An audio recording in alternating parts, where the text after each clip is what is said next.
everybody. Thank you for joining me. This is Dan, and you're listening to the Having Initiative podcast. So this episode is political alignment.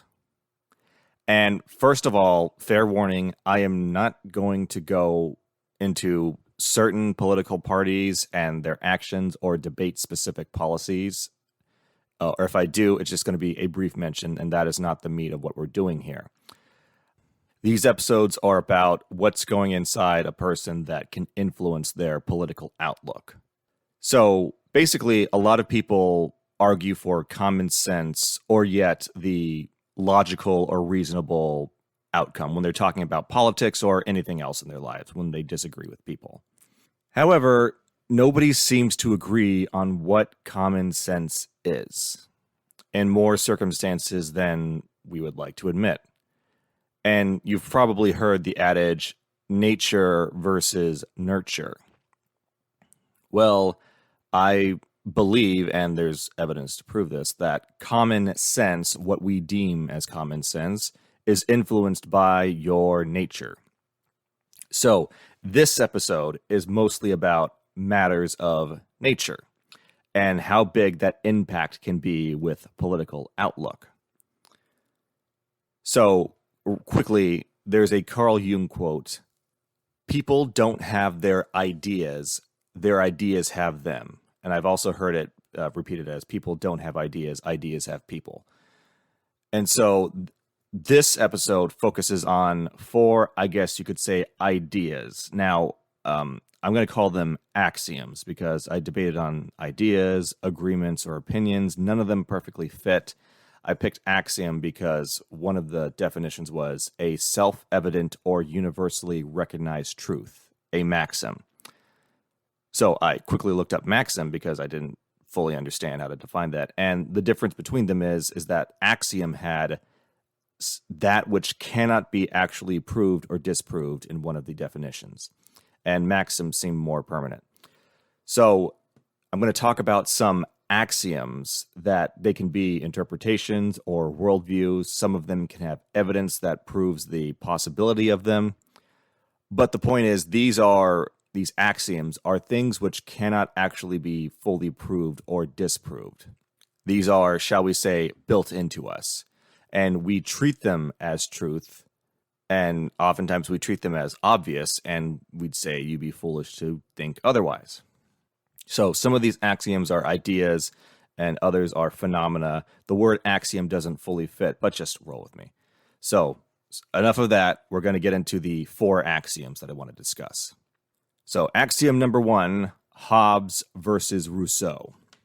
So these guys were both, I believe, philosophers, but they dabbled in other fields. And this axiom is basically these guys had two different worldviews that are seemingly in conflict with each other. So Rousseau was a French philosopher, and his whole shtick was the notion that humans are inherently born good or innocent, let's say, and society corrupts them. So that's his philosophy in a nutshell. Now Hobbes, and he also has a lot of overlap with John Locke, his shtick was that humans have bad stuff in us at birth, and so society or authority must be imposed to correct that, or at least temper it. So both of these guys, their views are complicated, and it seems at times that they agree on the treatment, even though their first points are diametrically opposed. And people don't reference them specifically, and a lot of the times their sentiments are altered. But I found that when it comes to outlook on life, or basically the source of people's political leanings, they often fall into agreeing with one of these guys. And so here's another example of each one. So Rousseau, he says people aren't evil. They learn it from people being assholes. And if someone does something wrong, it's not because of them, it's because of their environment. And an implication that often comes with people who fall in this line of thinking is that they don't say it this way, but utopia can be achieved through our means. You know, we can create something better because we weren't born awful. Now, Hobbes, on the other hand, says humans are flawed and we have to confront that in what we do and how we raise people. Your actions are yours and we will respond accordingly. And again, they don't say this, but it's implying that utopia is impossible, but we can live well by confronting that which is within us. And yes, if you're more familiar with these guys, I know these aren't quite what Hobbes and Rousseau postulated, but the initial idea of people are good or people are born with problems, these are the comparisons that people make, and that relates to their philosophy. So I mentioned these two because a lot of people naturally or otherwise gravitate towards one of those ideas about the nature of innocence. It is the starting point for how they perceive people and the world. And as I said, a lot of their views can be traced back to these stances. So here's a quick example. Everyone agrees that murder is bad. And when I say murder, I say unjustified killing, not a situation where self-defense is involved or an accidental death or collateral damage, and these aren't alleged murders. We have proven that someone murdered someone else. Everyone agrees that's bad at the very least. So I've seen situations where a murder occurs and people have different views on the nature of, shall we say, punishment. And so applying to Hobbes and Rousseau, a Rousseau-minded person, I've seen them argue that a person's upbringing or a society at large influenced their actions. You know, they were raised in an awful situation where violence was common and they never had a good chance to learn, not right from wrong, but, you know, that there's another way. And so we should be merciful to this person even though they committed a terrible crime. Now, a Hobbes-minded person I've seen argue that the person, whatever they experienced in life, you know, it is fairly well common in our society that murder is wrong. Therefore, if whatever they had inside them, they failed to reconcile that and they did it of their own accord, therefore we should punish them for what they did. Or, you know, lock them up. Punishment may not be the best word. So that's a very on the head example, but now imagine politics and how people with these two initial ideas and their outlook on people or society, think of all the possibilities of how that could play out before anyone has heard any politician or activist or group campaign for a specific cause. When they witness something that involves people and they have this idea about the inherent innocence or, I guess, fallibility of a person. So Hobbes versus Rousseau, that's my first axiom. That's an example of something going on inside of a person that affects their political outlook. So the second axiom is from a book called The Master and His Emissary, written by Dr. Ian McGilchrist. Now, there's a couple of things in here. I say the book is the axiom because there's a lot discussed. A big aspect or part of it is that he asserts emotions and everything inside of you influences what you consider to be logical. The book is a book about the brain and the two hemispheres. And so inside that, he talks about the nature of, I guess, logic and worldviews. And he argues that logic is not something that's proven in morality. Now, we've seen, if you've been talking to other people, you found that people seem to see the world differently. And you've probably heard arguments like, okay, we shouldn't be emotional about this. Let's be practical or let's be logical. But even then, you found probably that logical people can still disagree. Now, is it that one person is being logical and another is secretly being emotional? I don't think so, because in basically everything we have, emotions, feelings, experience, bias, and so forth, are involved with the person's conclusions about what is logical.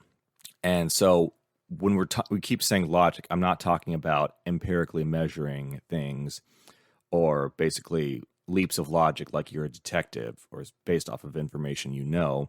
I'm talking about when we speak of morality, what quote unquote makes sense. So the book, The Master and His Emissary, is very in depth about the nature of perception, interpreting the world, and so forth. But one big takeaway I want to mention is that he talks about the nature of the hemispheres of the brain, and particularly the left hemisphere, about how that is, as far as we can tell, heavily involved in creating a model of the world. The right hemisphere perceives everything, the left hemisphere extrapolates and abstracts what is received from that to create sense of it, I guess. And so it's associated with intelligence as a result. But it is far more complicated than that. And he also spoke about the left hemisphere and its model of the world being very self-affirming. And it has trouble challenging the model it's created of whatever topic it's involved in. And I've recently heard from another psychologist that we're basically, as humans, born for confirmation bias. And so it's actually challenging what we know that's the more difficult thing and that what we should be focusing on. So a quick metaphor for the left hemisphere. A screwdriver will work in specific situations, but let's talk about a flathead screwdriver. If you try and you can in certain circumstances use it in a Phillips screwdriver place, but if it's not a perfect fit or you're using it wrong, you'll strip the screws.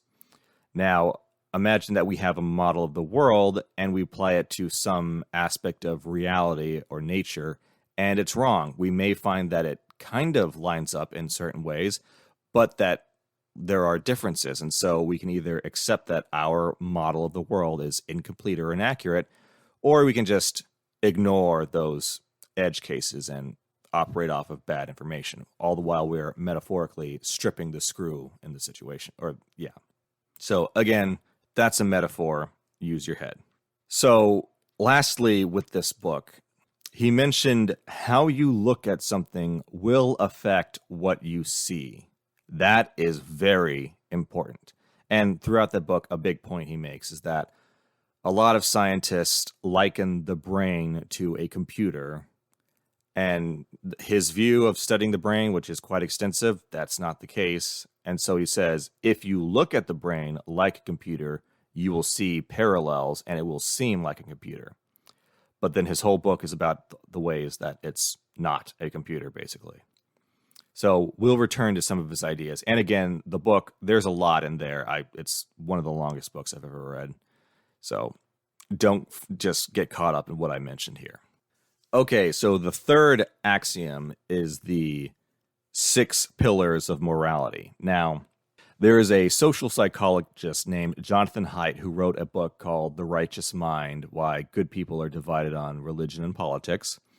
And he studied various things, but a big one is morality, and that's what that book is about.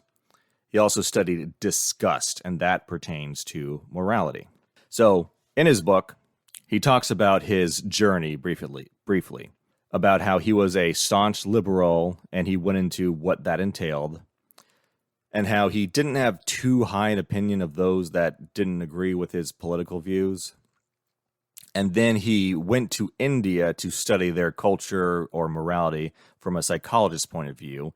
And obviously, there's, apart from the obvious cultural differences, there's a whole East and West mentality. And so that culture very much clashed with his liberal worldview. And so while he found that he disagreed on principles or the execution of some of their cultural tenets, he found a lot of respect for that culture and was quite fond of it. Now, I don't know if this came before, during, or after his research in India, but he mentioned that at a psychology conference, I guessed, about discussions with morality along political lines, that he and everyone there kind of always started off by labeling conservatives or Republicans as foolish or stupid or moronic, not smart, in short. Now, real quick, he stated that at these psychology conferences, pretty much everyone in the room was a liberal in some degree or another. And Jordan Peterson has joked that there are no conservatives in psychology. So, well, anyway, back to what I was saying. And at these conferences, he started to feel that labeling conservatives like that from the start, at the very least, wasn't very scientific or professional. and that starting off with that assumption could affect their findings. Now, whatever his political views, he was a scientist. That was part of his identity, and so he didn't want that. And remember what I said about Dr. McGilchrist, about how you look at something will affect what you see. Seemed that Dr. Haidt understood this as well. So in his professional life, he started to do lots of research and studies and following up on various ideas pertaining to disgust and how that pertains to morality and just people's ideas about morality in general. And there's a lot in this book, but a big portion of it is dedicated to these findings about how he basically wanted to make a way to measure people's sense of morality. I know it's scientifically, it's not like measuring mass or something, but he did his best. And he basically came up with 6 pillars. He found that most aspects of morality could be reduced to these one of these 6 pillars. And by pillars, these are the things that hold up our morality. I guess that's the metaphor. And the fascinating thing is that he found distinct patterns in how members of 3 specific political leanings expressed the importance of those pillars. So the test would be basically how, like, situational or asking people's opinions on in regards to certain questions, basically. And so basically he would, with the results, he would find, okay, you find this pillar very important, and you, based off of your answers, this other pillar over here, you don't seem to find that as important either. And so whenever he saw patterns in people's results, he noticed that those 3 political leanings were basically very consistent with the levels of importance that people expressed on those tests. Hence, he made a model for morality. Now, those pillars are care or harm, which is basically an attunement to the suffering or well-being of others. Liberty and oppression, which is a resentment for domination or oppression, a person's that they prefer freedom no matter what the cost. Fairness and cheating, basically the notion that people get what they deserve and how much we should go for that. Loyalty and betrayal, which is about group dynamics and a person's loyalty to it. Authority and subversion, concepts of rank and class and how much we should care about people in those various positions. And sanctity and degradation, which is an investment into objects or concepts that are possibly irrational and bind us together. So, a very convincing case was made for these pillars as models for morality. And once again, he found that if someone took the assessment, he could see the results and see the distribution of how important each pillar was. And based off of that, he could accurately guess what their political leaning was. Not necessarily their stance on every issue, but who they were most likely to vote for. And the patterns for distribution of importance on those 6 pillars are very interesting. Now, even if a person ranks low in one of those pillars, which suggests that they don't value it as high as others, they do have a relationship with it. And I won't tell you what the patterns are. I check out his book or one of his talks on YouTube, and there's an extremely there's a lot mentioned in this book about morality that I don't want to get into here because I'll just recite the whole book. So I recommend you check it out. But I found that in my life, and even within the book itself, there were things that didn't fit that model. And I remember what he said about if we established from the beginning that conservatives or Republicans are dumb or unintelligent, that will influence our results. If that's the model you establish, that is an issue. And I remember what Dr. McGilchrist said about how you look at the world will affect what you see, and how we can create a model of some aspect of the world, and it may not be accurate, but we can stick to it, and that can be an issue. And so basically what I'm saying is, as good as this model is, it's not perfect. And so don't get too caught up on it in that regard. And another quick issue on this is that both conservatives and liberals rated very high in the notion of fairness, which is a basically people should get what they deserve.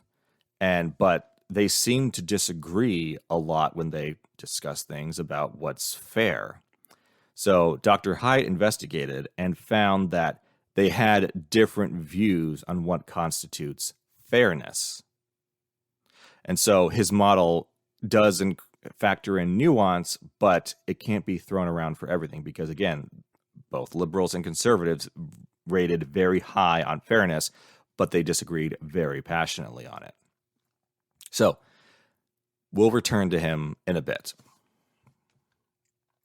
So the fourth axiom is basically personality or temperament. Now, Jordan Peterson was a clinical psychologist and a professor in psychology, probably the most recognizable of the people I've mentioned. And a big topic of his study was personality, and he's spoken a lot about this. And he came out with a personality test that I found to be pretty accurate. And so his test is built around the personality model called the Big Five. And the Big Five are openness to experience, which is the willingness to try out new things, conscientiousness, which is an inclination to behave in a socially acceptable manner, extroversion, how people derive their energy from relations to others, agreeableness, how they get along with other people and how much they will sacrifice to do that, and neuroticism, the emotional or stability or instability of a person. Now, each of those 5 personality levels have 2 dimensions to them. And so another word that's used for personality is temperament. Now, Dr. Peterson says you vote your temperament with those 5 dimensions of personality. And just like Dr. Haidt, he noticed that if he rated people's levels of the 5 dimensions and their 2 subcategories, he found there was a high consistency with certain results that were mapped to political alignment. If you were high in this trait, then you are more likely to vote this way, that kind of thing. So once again, the point of the personality is that before you've even heard any political argument, you have a leaning towards some ideas that can be basically acted out or extrapolated in political leanings. Okay, so bringing all of this together, in the past on this podcast, I've talked about people pointing the finger at others when it comes to bias. And sometimes that's in terms of being taught things. Others will, or people will accuse others of saying, well, that view and leaning and that which you favor, you were taught that, and maybe you should be more open to the possibility that that's not the best or the only way of viewing the world. And I guess I've said before, the people who are doing that finger pointing don't necessarily do a great job of pointing at themselves. They are often fully convinced of the moral and intellectual high ground that they have. And what I talked about today in terms of how you can have things inside you that affect you, if they are taught in any way, it's hard to trace. A lot of these things seem to be innate or a part of the individual, rather. When people are born, like most parents will tell you, they have a personality right off the start. And yes, that can be shaped over time, but again, there is something innate in you. And I hope you noticed that the axioms that I talked about with personality from Dr. Peterson, or the pillars that Dr. Haidt noticed, they don't point people to favor any race or gender. They're all about ways of viewing the world, feelings, ideas that people can gravitate to based on those things, and so forth. And in this day and age, so many people, if you disagree, they will chalk it up to your race or your gender or your sexual orientation, stuff like that. Many things can influence a person, and as frustrating as a person's political opinion can be, it may stem from something deeper besides, bigotry. And as frustrating or illogical or heartless someone's views may seem, yours could be just as ridiculous, and you can't even see it. What others see as foolish, you see as reality. You see as common sense. And I've changed many of my views, whether political or worldview or that kind of thing, over the years. But after reading Dr. McGilchrist's work, or Dr. Haidt or Dr. Peterson, it's hard to look back and remember everything I felt like decades ago, everything that I was.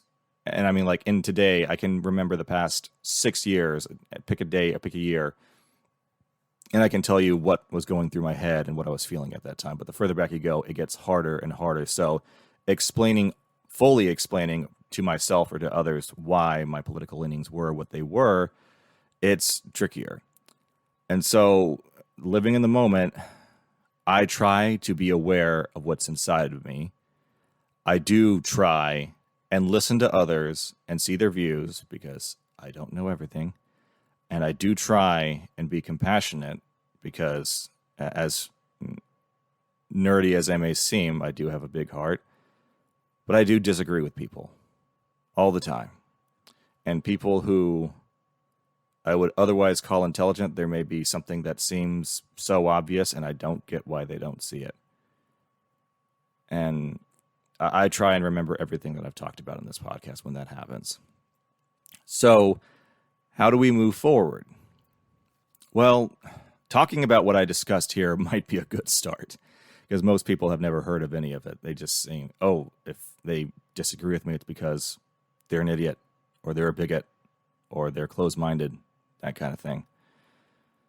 So, in the next episode, I'm going to talk more about people living out this stuff. Again, not really discussing political stances for their own sake. I'm talking about things inside a person that can inform a political opinion, and just observe that in action. So my last bit of advice for this episode is, don't blindly adhere to one of the paradigms as a complete model of a person's morality or personal political leanings. All of this is very complicated. And like I mentioned Hobbes and Rousseau, Dr. McGilchrist, Dr. Haidt, Dr. Peterson, because I did see some truth in that, but I also saw times where their model of political leanings was not accurate. People, they're complicated, bottom line. So if you made it this far, thank you for listening. I really do appreciate it. And I hope you join me next week, where this is where all of this gets applied. And I plan for this one to be the long one and last one just to be closing thoughts, but it turns out that one is substantially longer than this one. So I hope to see you there. And now, everybody, it's time for a little bit of housekeeping. Take care.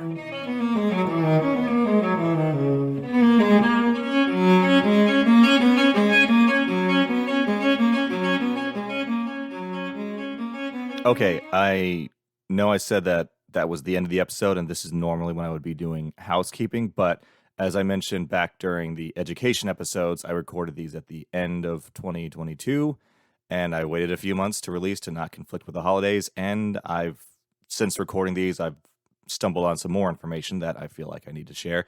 So this section is going to be a little longer than normal. Okay, like I said, I've witnessed a few things since recording this. And particularly, I was looking for images for the social media for this episode and the next, specifically the ones images relating to Dr. Haidt and what he wrote about, the 6 pillars of his moral foundations theory. And I stumbled upon a webpage that gave a synopsis of his book, and it also had a comments section. Now, I love comment sections. I mean, I hate that they can be a big source of toxicity and childishness and just, hate at times. But people will admit to all kinds of things they probably wouldn't say to someone's face. And so you can learn a lot about people's opinions and whatnot from comments when they believe that they're anonymous. So, in the comments section of this page that reviewed Dr. Haidt's book, there's three in particular that stood out to me. One comment said, I saw how this person commented about how they couldn't see how anyone could base their decisions off of one of those pillars. There were six. And so they couldn't see how someone could find that an important factor in their decision making. Now, in the book, there's an extensive explanation about people's sense of morality and how it can be rooted in the pillars. And the whole book is how a sense of morality informs various things from group dynamics and a person's relationship to them, and patriotism and politics, that kind of thing. And so that first comment stuck out to me because Dr. Haidt admitted a similar train of thought about how he didn't understand why people valued something so strongly and how that influenced other decisions. But he made an effort to understand. And there's some things that he's kind of changed his mind on, but for the most part in the book, he still disagreed with others, but he was more tolerant. And it's been a while since I read the book. From what I remember, when he was, he had a better understanding of others and why they might think a certain way. It wasn't condescending, like, oh, I understand why they're stupid. It was more, I understand why people can act like this, kind of, just like he understood why he acted like he did. And so the comment on this synopsis page didn't reflect Dr. Haidt's attitude. And again, I'm going off of my memory of the tone of what Dr. Haidt said. Maybe he is condescending, I don't know. But the comment, definitely, the person writing it had a high opinion of themselves, or at least a lower opinion of someone who didn't share their views, which again was a big thrust of this book. So a second comment on this page that gave a synopsis of Dr. Haidt's book. I saw a person comment on how the moral foundations theory doesn't explain the litany of bad policies made by a recent presidential administration, and by extension, the president's political party, and their corrupt behavior. Now, this was over a decade ago, bear in mind. And a key point of their criticism of that political party and the president was their foreign policy, military action. And like I said, this was over a decade ago. The person who made that comment also commented on how their party, in contrast, was morally and intellectually superior because of positions that they had and the way that they behaved, as opposed to those other people over there. And I keep emphasizing that this was some time ago. Since the date of that post, I've seen that person's party, who had a high opinion of it, take the same bad actions that they accuse the other party of. I've also seen corruption within that party. Now, again, I only see that person's one comment, but I've known people that have had similar thoughts. And when confronted with, their own parties making the same bad decisions or engaging in corruption, it was justifiable at worst, let's say. At best, or at best. At worst, they just pretended that, no, there's no corruption, when I'm pretty much seems like it, if they just swap the actions of the parties. And then at best, they said, well, okay, it wasn't great, but there was a good reason behind it. Whereas when the other party did it, there's no good reason behind it. It's unjustifiable. And so I've seen both sides of the political aisle do bad things, but people only point fingers at everyone else and rarely do it at their own tribe. And so back to the comment about how this person said that the moral foundations theory doesn't explain the bad policies of, this political party. as I wrote the outline for this section that you're listening to right now, I looked at a review of Dr. Haidt's book that said, quote, "It still doesn't explain the gang running the country at the moment." I'm not going to say who that quote unquote gang is, and I've been trying not to say anything in this that could point to criticism or praise of certain political ideologies or parties, because the underlying human behavior is kind of fundamental everywhere. And again, this book was about understanding others, not, figuring out why they're stupid. And I talk a lot more about this in the next episode. So, comment number 3 that really stood out to me. I saw someone comment along the lines of, "I don't see how any of these pillars could cause someone to morally disagree with me on this policy." Let's call it policy A. Okay, there was a problem like water contamination, and the person saying policy A will address water contamination because people need water to drink.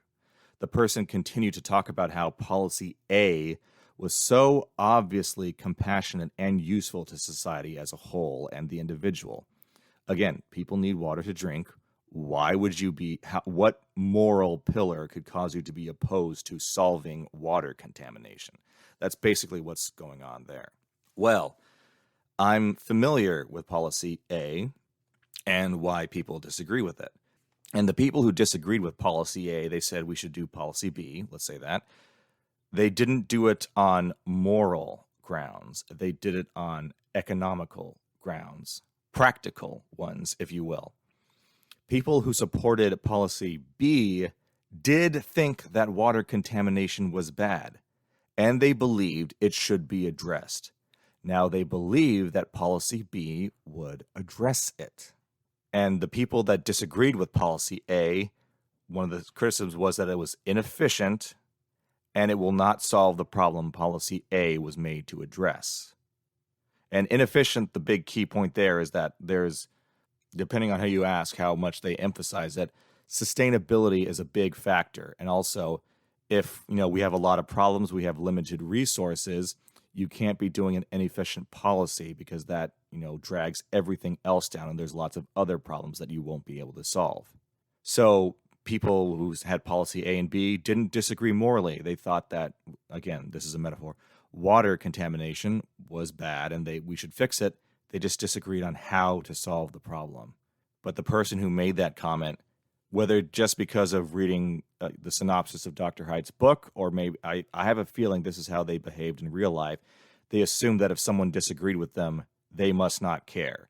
And this season in particular, I have an episode about empathy and compassion and caring, and a lot of this is going to be covered there, so I'll get back on track. So people that like policy B agree with the problem at hand, water contamination for all intents and purposes, and they think that policy B will address it better than policy A will, or policy A will cause more problems. It wasn't about morality. And so this is where the whole understanding comes in again, because there was this assumption that if you disagreed, it was, you were a bad person, and then they read the synopsis about why people might disagree from a moral perspective, and then they said, I don't see how someone could morally disagree with me on this, and, how they couldn't be a normal, good person, that kind of thing. So I mentioned these 3 comments again because the main thrust of the book was an effort to understand others, and it was a psychologist's effort to model morality in humans. Okay, now the commenters, they commented on the synopsis. I guess they didn't read the whole book, and if they did, then they missed an awful lot of nuance. And they exhibited the same tribalism and projection that I'm going to mention in my next episode about political alignment. But hey, maybe I'm just being defensive of my own opinions that got challenged in these comments, or maybe I like the book and their, dismissal of its importance. Maybe I'm reacting to that. So, hey, who knows? Just remember what I said, whether it's Dr. Haidt or Peterson or McGilchrist, or you're identifying another's worldview, none of these, in my opinion, explains even close to everything about how people reach their political opinions. People are complicated. They are contradictory. They aren't so easy to explain. And if you want to explain their behavior and you're starting from the point of, I want to explain why they're so dumb for disagreeing with me, that's not a good start. Like Dr. McGilchrist said, how you choose to look at something will affect what you see. So, I really hope you tune in for part 2 next week. It's the other side of the coin of what is covered here, and it's just as important. Thank you again for listening. If you made it this far, I really do appreciate it. There's a lot of things here that I think are really important, and, I wish more people knew some of these things. And by the way, if it ever feels like I'm criticizing other people for bad behavior, right now, at this point in my life, I'm taking a really big effort to, anytime I feel frustrated by others and what they're doing, take a look at the mirror and see if you're doing it yourself. And yeah, passions can run high with a lot of this stuff. And so there's times when I take a look at what I'm doing and how I think about other people and like what I would do if I were in charge. And it's not always a pretty picture. Okay, that's enough of that. Thank you again for listening. If you want to support this podcast, please subscribe or leave a review on either Apple, Google, or Spotify podcasts. And of course, share this episode or others that you like with other people. And if you have any comments that you want to give me, please do so on social media. I'm on most of them, minus Twitter.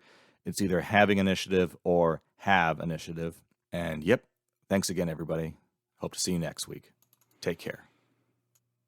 Okay, so the last 12 minutes that you heard was added on to the original recording because I had new things to add between the months that had passed between recording and releasing. And now I'm adding on to this one because it's months after I released the original episode and I have new things to say, so I'm sorry about the confusion. So thank you again for listening. I tried to start this episode off on a good note by letting you know I'm not giving you more of the same stuff you probably get on the news and what the algorithm serves you. This wasn't about pointing fingers at anyone or arguing that one political idea is better than the other. Of course, I have my opinions and views, but this wasn't about me. This is about what's going on inside of us. And people that I've talked to about this episode, they've pretty much all given me positive feedback and thrown in an occasional interesting take on some of the things that I've talked about and opinions and whatnot. So if you have anything, please let me know in the comments of this. Episode 2 of Political Alignment is really where I talk about the effect that all of these things have on quote unquote the real world. So I hope you tune in. If you want to support the channel, please like or comment on this video or subscribe to my channel. And better yet, if you want to support the channel, share this episode with someone who you think needs to hear it and would be open to it. That helps as well. So thank you again for listening, and I hope to see you next week in part 2. Take care.